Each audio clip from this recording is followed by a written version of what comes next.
लाडली बहन को 2100 रुपये तुरंत दिए जाएं। राष्ट्रीय भीमसेना चीफ आर पांडियन की सरकार से मांग। राष्ट्रीय भीमसेना चीफ आर पांडियन ने एक प्रेस कॉन्फ्रेंस के माध्यम से सरकार से कुछ मांगें की हैं और चेतावनी दी है कि यदि उनकी मांगें पूरी नहीं होती हैं तो राष्ट्रीय भीमसेना की ओर से राज्य भर में आंदोलन चलाया जाएगा। आइए उन्हीं से सुनते हैं कि क्या है उनकी मांगें। आज की पत्रकार परिषद मैंने इसलिए बुलाई, आप लोग सब आए तो उसका धन्यवाद। वह बहुत संख्या सब पत्रकार लोग आए, सबको धन्यवाद और सबको गुड़ी पड़वा की शुभेच्छा। और आज का जो पत्रकार परिषद है इसमें 3-4 प्रमुख मुद्दे हैं। एक तो लाड़की बहन योजना के जो एक मुद्दा है, दूसरा हमारा मुंबई जो मुंबई अधिनियम 55-56-57 जो तड़ी पार का जो बोलते कलम, उसको रद्द करने के लिए मुद्दा है। और तीसरा मुद्दा हमारा जो आरक्षण का मुद्दा है, जो 2001 में जो गैजेट हुआ है और हमें आरक्षण मिला, लेकिन आज तक उसका मतलब उसका रूल नहीं बना, रूल बुक नहीं बना। इस 3 प्रमुख मुद्दे पे मैंने मतलब ये प्रेस कॉन्फ्रेंस बुलाई है। इसके जो जो होम सेक्रेटरी थे, उन्होंने इसके बारे में जो महाराष्ट्र के आईजी है उससे मतलब वार्तालाप की कि भाई इसके बारे में, इस कानून के बारे में डिटेल दो, ऐसा। और मैंने जो पुलिस जो अधीक्षक है उनके पास जाके मिला भी हूँ और उनको समझाया, पर जो मेरे जब आपको समझा रहा हूँ। पर इस मुद्दे को मतलब ये जो कलम है ना, ये मतलब के लोगों के हित के नहीं है और ये जो मतलब के लोगों को और क्रिमिनल बनाने जैसा है। इसके अंदर कैसा होता है कि समझो एक आदमी को इन्होंने एक्सटेंड कर दिया, फिर वो आदमी यहाँ से जाने, पहले उस जमाने में ठीक था, इस जमाने में अगर आदमी जाता है, कुछ तो क्रिमिनल होते हैं, तो उनको कैसा होता है, उन लोग उस जगह उस नए शहर में जाके वहां पर क्रिमिनल से मिलते हैं और हार्डकोर क्रिमिनल बनते हैं और उधर कुछ करते कांड तो नजर नहीं आते। क्यों नहीं आते? कि उनके इधर उधर लोकल में उसका रिकॉर्ड ही नहीं रहता, ऐसा। और उन लोग जो तड़ीपार करते, तड़ीपार का भी नियम है कि उसको तड़ीपार किया तो उसका रहने की जगह है क्या, कुछ किसके पास रहेगा, ये सब देखना चाहिए। कुछ भी देखा नहीं जाता, उसका पूरा मतलब नियम का उल्लंघन करके सिर्फ बस आप तड़ीपार हो गए, आप चले जाओ। आपने देखा होगा जो मुंबई पुलिस अधिनियम 1950 है, वो जो है उसके अंदर ऐसा है ना कि ये जो कलम जो है 55-56-57, ये ब्रिटिश कालीन कलम है। इसके अंदर ऐसा होता है इस कलम में कि कोई भी, अभी हमने ज्यादातर पीड़ित हमारे समाज के दलित और मुस्लिम जो अल्पसंख्यक वो पीड़ित है, तो मुद्दा ऐसा होता है इसमें पुलिस क्या करती है कि किसी भी जैसे उनका कोई मतलब मतलब कि जो एरिया कोई कार्यकर्ता होता है जो एक्टिव होता है, इनको मतलब उनके हर चीज में अंकुश लगाता है या कुछ है छोटी मोटी अगर कुछ होता है, तो इन लोग क्या करते हैं, ऐसे लोग के ऊपर जो रिकॉर्ड निकाल के, जूना पुराना रिकॉर्ड निकाल के उसके अंदर क्या करते हैं ये लोग, दो विटनेस मतलब ऑन कैमरा विटनेस बोलते हैं, ऑन कैमरा विटनेस ऐसा लेते हैं कि इसने 5,000 मांगा, इसने 10,000 मांगा, ऐसा बोल के लोग प्रपोजल डालते और ऐसे लोग को लोग एक्सटेंड करते, मतलब इन लोग अपना रास्ता साफ करते या कभी पैसे लेके भी इन लोग करते। लेकिन वो जो अधिनियम में जो जो विटनेस इन लोग लेते हैं, 2 विटनेस लेते हैं, ऑन कैमरा लेते हैं, उसको इन लोग ना जब डीसीपी के सामने केस चलता है तो ट्रायलेबल नहीं बोलते।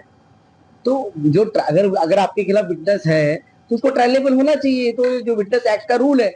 हाईकोर्ट ने इस बारे में पहले भी बहुत बार मतलब इनको मतलब ये दिया है कि ये जो मुद्दा है, जो विटनेस को ट्रायल करने देना चाहिए, इसके लिए जब इन लोग तड़ीबार करते हैं तो हाईकोर्ट में जाके ज्यादातर मुद्दा कैंसिल हो जाता है। खाली बॉडी ऑफेंस रहेगा या कोई गुंडा रहेगा, बहुत बड़ा गुंडा, नामचीन गुंडा रहेगा, ऐसे लोग का मतलब अप्लीकेबल रहता है। बाकी सबका ऐसा होता है कि जैसे ही इधर ऑर्डर होता है तो 6-7 महीने के अंदर कैंसिल हो जाता है।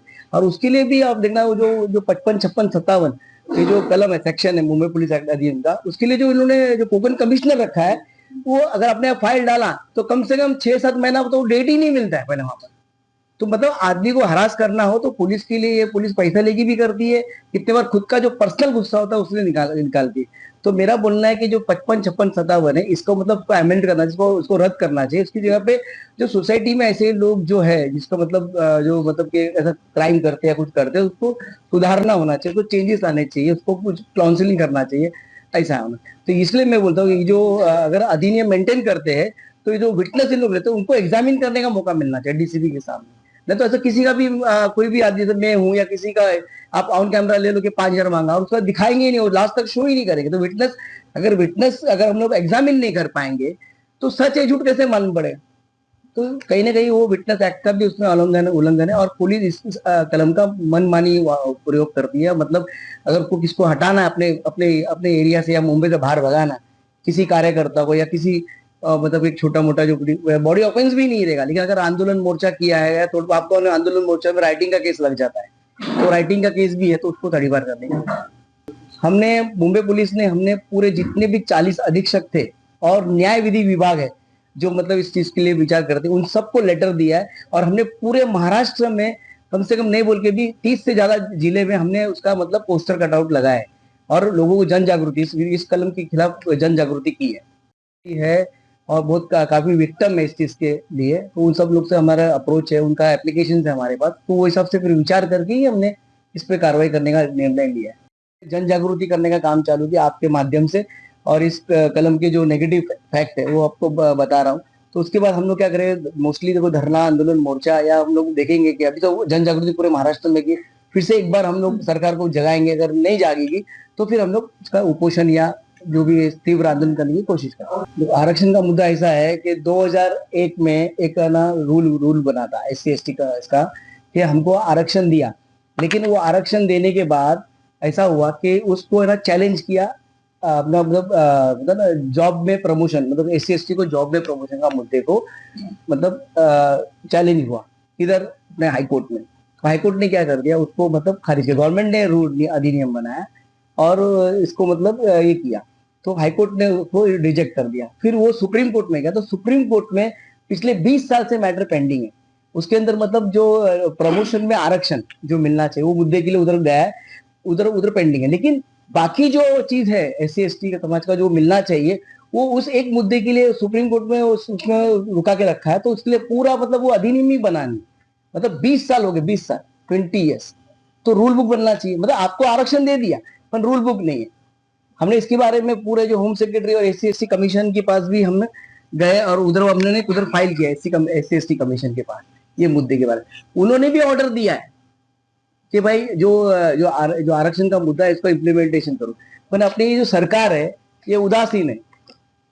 ये उसमें रूल बुक बनाना नहीं चाहती है, क्योंकि उससे मतलब हमारा फायदा होगा, हमारे समाज का, तो उसके वो देना नहीं चाह रही ना, इसको ठंडे बस्ते में डालकर रख रहे। मैं बोल रहा हूँ ये जानबूझकर हो रहा है हमारे साथ, ये जो अत्याचार ये अन्याय हो रहा है, हमको रूल बुक के सबसे रूल नहीं मिल रहा है, क्योंकि इससे हमारा मतलब उद्धार होगा, हमको उसका फायदा पहुंचेगा। इसकी वजह से खाली दिखाने के लिए सब मराठा का आरक्षण दे रहे, फिर वो स्टे नहीं हो चल नहीं पा रहा है। वैसा उसी तरह हमको भी उन्होंने आरक्षण दिया है, लेकिन उसका कोई मतलब रूल बुक नहीं बना है और कुछ नहीं बना, मतलब ये सरकार मतलब नहीं चाहती, ऐसा मेरा बोलना है। पिछले टर्म से देखो, पहले हाईकोर्ट में मतलब एक्चुअली स्टेट गवर्नमेंट ही गई है सुप्रीम कोर्ट उसको ये करने के लिए, लेकिन वहां पर पेंडिंग 14 साल से 14 ईयर्स सुप्रीम कोर्ट में, और वो भी इतने बड़े समाज का मुद्दा। जो अधिनियम 2001 में जो नियम बना और 2004 में का जो मतलब ये अधिनियम, उसके बारे में बोल रहा हूँ मैं, जो ऑलरेडी 2004 में हमको आरक्षण दे दिया है। इस योजना में ऐसा हुआ कि लोगों ने, जैसा जब इलेक्शन पीरियड नजदीक आया तो शिंदे साहब ने क्या किया, तुरंत ही मतलब उन्होंने बताया कि 2100 रुपए हम देंगे। वो 2100 रुपए देने के बोलने के घोषणा की वजह से लोगों ने, जो महिलाओं ने, जो अपनी बहनें हैं, उन्होंने उत्साह होकर उन्होंने वोट भर भर के दिया। आपने देखा होगा वो शिंदे साहब को जो मतलब जो पार्टी है, जो आपने देखा तो विभाजित किया पार्टी, उसको डायरेक्ट 80 लड़ते डायरेक्ट 60 सीट, तो 60 सीट क्यों मिली कि हमारी बहनों ने वोट डाला कि 2100 रुपए मिलेंगे इसके लिए। लेकिन उन्होंने अभी पिछले सरकार बनके 4 महीना हो गया, अब तक उन्होंने कोई मतलब उसके बारे में ये नहीं किया, खाली घोषणा कर रहे हैं, देंगे कब ये पता नहीं।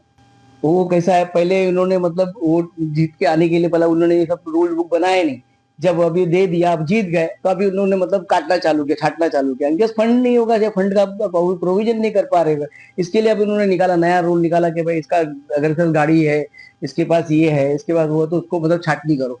ये मतलब पहले करना चाहिए था ना, इम्प्लीमेंटेशन से पहले का, अभी इम्प्लीमेंट कर दिया। तो मेरा बोलना है कि जो भी हमारी बहनें हैं, चाहे अमीर वगैरह, उनको अधिकार नहीं किया है तो उनको भी मिलना चाहिए। मेरा देखो कुछ चीज ऐसा है, इस बारे में मैं बोलना चाहूंगा कि अभी अपने मुद्दे से बाहर जा रहे हैं हम लोग, लेकिन कुछ चीज है जो फैसिलिटी है, वो लोग सेवक है, लोगों ने चुन के दिया, तो उसको थोड़ा बहुत फैसिलिटी मिलना चाहिए, जो उसका खर्चा मतलब उसके जेब से ना। देखो फिलहाल अभी हमारा मुद्दा ये है कि जो अभी सरकार अभी आई है, जो बोलकर तो 2100 रुपया देने का वादा किया, उस 2100 रुपया हमको मिलना चाहिए, हमारी बहनों को मिलना चाहिए, ये हमारा मांग है। अगर वो उस चीज को लोग अगर लंबा खींचते हैं तो हम लोग उसके लिए हम लोग आंदोलन मोर्चा करेंगे, हम लोग घेराव करेंगे मंत्रालय पे, ऐसा हमारा बोलना। देखो लाड़का भाव मतलब मैं तो चाहता हूँ, जैसे लाड़की बहन योजना है, ऐसा हमारे बेरोजगार भत्ता है हमारे पास, या हमारे जो बच्चे हैं, जो यंग जो जनरेशन 10th है 12th पास है, ऐसे लोग को लोन मिलना चाहिए विदाउट गारंटर, और 6% या छोटे इसमें, जिससे उन लोग अगर वो लोग उद्योग करते हैं छोटा मोटा, तो हो सकता है उसमें से 50% लोग मतलब सेल्फ एम्प्लॉयड बन जाए। तो क्या फंडिंग की वजह से बहुत लोग नहीं कर पाते। मेरा बोलना है कि 5 लाख से 25 लाख तक की मदद, मतलब हमको ना, लड़कों को तुम भले आप बेरोजगार भत्ता मत दो, पर लेकिन लोन का प्रोविजन करो, कि सबको लोन मिले, जिससे वो इजी लोन मिले, इजी गारंटर दो और कोलेटरल दो, ये सब नहीं। आधार कार्ड है तो आधार कार्ड के उसको वेरीफाई करके लोकल है अपना वो भी पुत्र है, तो उसको 5 से 25 लाख तक की उसकी कोई प्रपोजल पे तातड़ी की मतलब लोगों को लोन देना चाहिए, जिससे मतलब हमारा इकोनॉमी भी बढ़ेगा और जो बेरोजगार लड़के हैं उनको एक चांस मिलेगा अपने आप को प्रूव करने के लिए, और सेल्फ एम्प्लॉयमेंट बढ़ेगा। ये जो शिक्षा है और अपना जो दवाएं है, तो अभी प्राइवेट बड़े बड़े हॉस्पिटल्स आ चुके हैं, और लोग भी क्या था, अभी जो अच्छे अच्छे बड़े बड़े नेता लोग हैं या कुछ बीमार पड़ते तो लोग बीच कैंडी जाते हैं। अगर वो अपने खुद के ही बने हुए अगर हॉस्पिटल में जाएंगे शताब्दी है या साइन में, तो वहां पर उनको मालूम पड़ेगा उधर के लोगों के साथ क्या सुख सुविधा की कमी है क्या नहीं है, और ज्यादा लोग हम लोग यूज करेंगे तो उसको ऑटोमेटिकली उनको अपने आप को चेंज करना पड़ेगा। कुछ लोग उसमें जागरूक आवाज उठाएंगे जो अगर को सेवा नहीं मिलेगी। अभी अब बहुत गरीब तबके का आदमी जाता है तो वो बेचारा शोषित होता है और वो डरा हुआ रहता है, उसको कुछ भी तो उनको बात करने का आपने देखा होगा हॉस्पिटल में जो वार्ड बॉय और जो लड़के बात ऐसा करती है जैसे हम लोग इंसान ही नहीं, जैसे कुत्ते ऐसे बात करते, तो फिर वो क्या करे। सही बात है। अभी अगर अगर नहीं देंगे तो इसको इलेक्शन जुमले में ही गिनेंगे ना। अभी अगर वो दे ही नहीं रहे, देने को 4 महीना लगा रहे हो, तो बोले थे हम आते ही दे देंगे, तो दे नहीं रहे, तो अभी हमको तो जब तक अगर नहीं मिलता तब तो तुमको इलेक्शन जुमला ही लगेगा ना।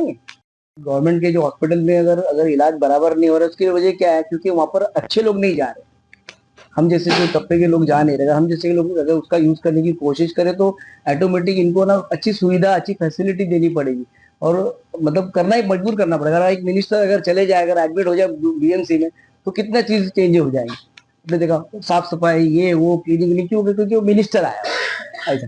तो मेरा बोलने का मतलब पहली बात, जो सरकारी जो तबके के लोग हैं, बड़े बड़े ऑफिसर है, ये सब लोग ने प्राइवेट हॉस्पिटल में जाना ही नहीं चाहिए। इन्होंने अपने सरकारी हॉस्पिटल, उनको अपने हॉस्पिटल पे भरोसा नहीं, तो ये अगर अगर वो खुद जाएंगे तो वहां पर ऑटोमेटिक अच्छी ट्रीटमेंट या अच्छा कुछ जो है अच्छे डॉक्टर्स ये सब आना पड़ेगा, मतलब लाएंगे, सिस्टम को लाना पड़ेगा। क्यों? क्योंकि वो खुद अपना इलाज वहां पर कर रहे हैं। जाओगे तो ज्यादातर हमारे इंडियन डॉक्टर्स ही है, जितने अच्छे अच्छे पोजिशन पे सब इंडियन डॉक्टर थे, पर उनको यहाँ पर जो है जो टैक्सेशन पॉलिसीज है और जो उनको जो फैसिलिटीज है, और महंगाई कितना हो गया हॉस्पिटल्स बनाने के लिए, मतलब अगर वो जगह अगर सरकार अनुदान करे या और टैक्सेशन जो मशीनरीज है ये सब पे अगर टैक्स हटा दे, आप सीटी स्कैन मशीन लाने जाओगे या कोई मशीन लाने, फिर इतना टैक्स है कि आदमी मतलब कि वो मजबूर क्या डॉक्टर करेगा। तो उसकी वजह से ऐसा है कि यहाँ पर डेवलपमेंट करना, मतलब उनको खुद को ट्रीटमेंट करने के लिए जो खर्चा आ रहा है या आ रहा है, वो इधर रिकवर नहीं कर पाते, तो ऐसे लोग क्या बाहर चले जाते हैं, और वहां पर जाके अपने को तो उनकी गवर्नमेंट फैसिलिटीज देती है, अच्छा सैलरी देती है सब, तो उसके लिए वहां पर जाके लोग प्रैक्टिस करते। तो सबसे पहला ये जो तीनों मुद्दे हैं, इसके ऊपर जो पहले जो लेटरिंग करना है, हमने सब जगह लेटरिंग किया, कमीशन में भी हमने फाइल किया है, और हमारा वो चल रहा है डे टू डे। प्लस हम लोग सुप्रीम कोर्ट में जो आरक्षण का मुद्दा जिसके अंदर जो मैटर पेंडिंग है, तो मैं स्टेट गवर्नमेंट को तो फडणवीस जी को बोलना चाहूंगा, ये तो मिला हुआ आरक्षण है, इसका रूल बुक बनाना है, तो खाली आपको सिर्फ वो जो आरक्षण में जो प्रमोशन है उसको सिर्फ सेटल करना है। बाकी तो अगर वो नहीं हो रहा है तो ठीक है, पर बाकी जो रूल बुक है वो बना के हम लोग को न्याय दे, हमारा को जो आरक्षण मिला उसका पूरा ये मिले। अगर नहीं सब करती है सरकार, तो हम लोग अभी तो जन जागृति कर रहे हैं, फिर हम लोग चक्का जाम करेंगे और कोशिश करेंगे कि हम इनका मतलब पूरा मतलब स्टेट को रुकाने की कोशिश करें।